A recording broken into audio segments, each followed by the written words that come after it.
আমরা পরিষ্কার বার্তা দিতে চাই, নির্বাচনে যে অনিয়ম হয়েছে, ফলাফল তৈরিতে, ফলাফল ঘোষণায়, প্রিজাইডিং পোলিংরা যখন ব্যালট গণনা করেছেন, সম্প্রচার হচ্ছে একের পর এক ফলাফল, হঠাৎ সম্প্রচার বন্ধ করে কি রহস্যের জাল করে বিরোধী দলীয় অর্থাৎ 11 দলীয় ঐক্যের একের পর এক বিজয়ের বার্তাকে থামিয়ে দেওয়া হয়েছে।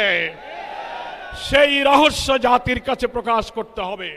যে সমস্ত আসনে অনিয়মের অভিযোগ নির্বাচন কমিশনে দাখিল করা হয়েছে, নির্বাচন কমিশনকে আমরা বলতে চাই, কোনো তালবাহানা না করে অবিলম্বে সেগুলোর সুবিচার এবং নিষ্পত্তি করতে হবে।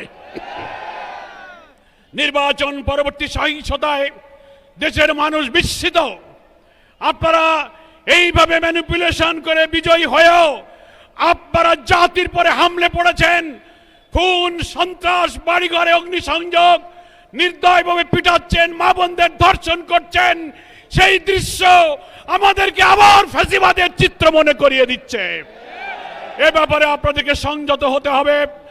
আপনাদেরকে আবার বলতে চাই, জুলাই সনদের সকল ফ্যাসিবাদ বিরোধী রাজনৈতিক দলগুলো যে আমরা স্বাক্ষর করেছিলাম, সেই সনদের সমস্ত বিষয় যা গণভোটে আনা হয়েছে, বিপুল ভোটে জয়যুক্ত হয়েছে। দুঃখের বিষয়, বাংলাদেশের অনেক ভোট কেন্দ্রে আমরা লক্ষ্য করেছি ধানের শীষের ভোট আর গণভোটে না ভোট সমান সংখ্যক এসেছে। 500 ধানের শীষ 500 না, 1200 ধানের শীষ 1200 না। তাতে বোঝা যায় সিন্ডিকেট করে বিএনপির আভ্যন্তরীণ ভাবে গণভোটে না ভোটের পক্ষে তারা ক্যাম্পেইন করেছে। তা না হলে ধানের শীষের ভোট আর নায়ের ভোটের সংখ্যা এক হয় কি করে? এখন নির্বাচনের পরে টক শোতে অনেক বুদ্ধিজীবী তথাকথিত পেইড সাংবাদিক নামের কিছু বুদ্ধিজীবীরা সরকারের দালালি করে প্রশ্ন তুলছেন, জুলাই সনদে যা যা স্বাক্ষরিত, যা যা ঐক্যমত, সেইগুলো সবকিছু সরকার মানতে বাধ্য নয়। মনে রাখবেন, সংখ্যাগরিষ্ঠতার জোরে যদি আবার ফ্যাসিবাদের মতো এই বিপুল গণভোটে জয়যুক্ত হওয়ার পরে জুলাইয়ের রক্তের সাথে বেইমানি করে জুলাই সনদের ভিত্তিতে নতুন বাংলাদেশে বিদ্যমান রাষ্ট্র সংস্কার করে নতুন রাষ্ট্রের কাঠামো তৈরি করা না হয়, আরেকটি জুলাইয়ের তৈরি হবে কিন্তু বলে দেন। দেশবাসী ঐক্যবদ্ধ থাকতে বলবো।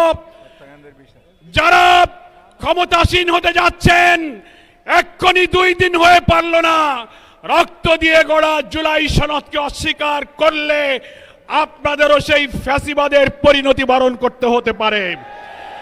জুলাই শহীদ যারা, জুলাই হত্যাকাণ্ড, 30-40 হাজার আহত ক্ষতবিক্ষত দেহ নিয়ে যারা এখনো আহাজারি করছে, যারা শাহাদাতের পেয়ালা পান করে তারা পরিবারকে স্বজনহারা করেছে, তার বিচার এখনো হয়নি। আপনাদেরকে সেই বিচার করতে হবে। শহীদ ওসমান বিন হাদির প্রকাশ্য দিবালোকে নির্দয় হত্যা করে আপনারা যে নাটক সাজিয়েছেন, সেই বিচার আজও শেষ হয়নি।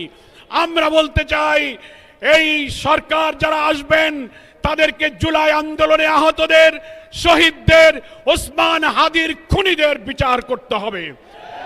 জুলাই সনদে স্বাক্ষরিত প্রত্যেকটি বিষয়কে বিদ্যমান রাষ্ট্র কাঠামো পরিবর্তনের জন্য নতুন রাষ্ট্র গঠনের সনদ হিসেবে মেনে না নিলে চুল পরিমাণ কোনো ব্যতিক্রম বাংলার মানুষ বরদাস্ত করবে না।